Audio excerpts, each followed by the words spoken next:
രഹസ് റഷീദ്, ഇപ്പോൾ മഴ, കാറ്റ് ഒക്കെ മുന്നറിയിപ്പുകളുണ്ട്.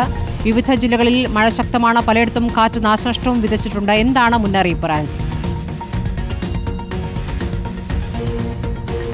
സ്മൃതി, സംസ്ഥാനത്ത് കാലവർഷം എത്തിയിരിക്കുന്നു. അതിനോടനുബന്ധിച്ചുള്ള നിരവധി മുന്നറിയിപ്പുകൾ കാലാവസ്ഥാ നിരീക്ഷണ കേന്ദ്രം പുറപ്പെടുവിച്ചിട്ടുണ്ട്. കണ്ണൂർ, കാസർഗോഡ് ജില്ലകളിലാണ് റെഡ് അലർട്ട് ഉള്ളത്. ഒപ്പം കടലിൽ പോകുന്നതിന് തടസ്സമുണ്ട്. 26-ാം തീയതി വരെ കടലിൽ പോകരുത് എന്ന നിർദ്ദേശമുണ്ട്.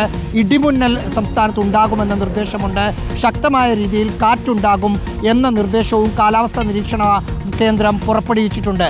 1975 ശേഷം 3 തവണ മാത്രമാണ് മെയ് മാസത്തിൽ സംസ്ഥാനത്ത് കാലവർഷം എത്തിയത്. അത് 1990-ലായിരുന്നു ഒന്ന്, അത് മെയ് 19-നായിരുന്നു കാലവർഷം വന്നത്.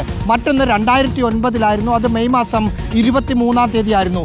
അതിനുശേഷം, അതായത് 16 വർഷത്തിന് ശേഷമാണ് മെയ് മാസം 24-ാം തീയതി, അതായത് മെയ് മാസം സംസ്ഥാനത്ത് കാലവർഷം വരുന്നത്.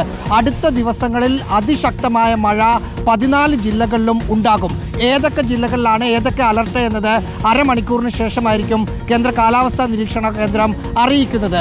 ഇതുമായി ബന്ധപ്പെട്ട നിർദ്ദേശങ്ങൾ വന്നതോടുകൂടി റവന്യൂ വകുപ്പിൻ്റെ ഭാഗത്തു നിന്നുള്ള എല്ലാ ഒരുക്കങ്ങളും പൂർത്തിയായി. അടുത്ത ദിവസങ്ങളിൽ ശക്തമായ മഴ വരുന്ന സാഹചര്യത്തിൽ വിവിധ സ്ഥലങ്ങളിൽ ദുരിതബാധിതരെ പ്രവേശിപ്പിക്കാനുള്ള ക്യാമ്പും മറ്റും തുടങ്ങാനുള്ള നടപടിക്രമങ്ങളും ഉണ്ടായിട്ടുണ്ട്. റവന്യൂ മന്ത്രിയുടെ നേതൃത്വത്തിൽ ദുരന്ത നിവാരണ വകുപ്പ് ഓഫീസിൽ യോഗവും നടക്കുന്നുണ്ട്. ഇന്ന് വൈകുന്നേരം തിരുവനന്തപുരത്തെ മഴയുടെ പശ്ചാത്തലത്തിൽ മന്ത്രി വി ശിവൻകുട്ടി വിളിച്ചു ചേർത്ത പ്രത്യേക യോഗവും നടക്കും. അതായത് എല്ലാ തരത്തിലുള്ള മുന്നറിയിപ്പും കേന്ദ്ര ദുരന്ത നിവാരണ അതോറിറ്റിയും കാലാവസ്ഥാ വകുപ്പും നൽകുന്നതിനനുസരിച്ച് മുൻ വർഷത്തെ അനുഭവ സംഭവത്തിൻ്റെ വെളിച്ചത്തിൽ സംസ്ഥാനവും അലർട്ടായി തന്നെ നിൽക്കുകയാണ്. സ്മൃതി.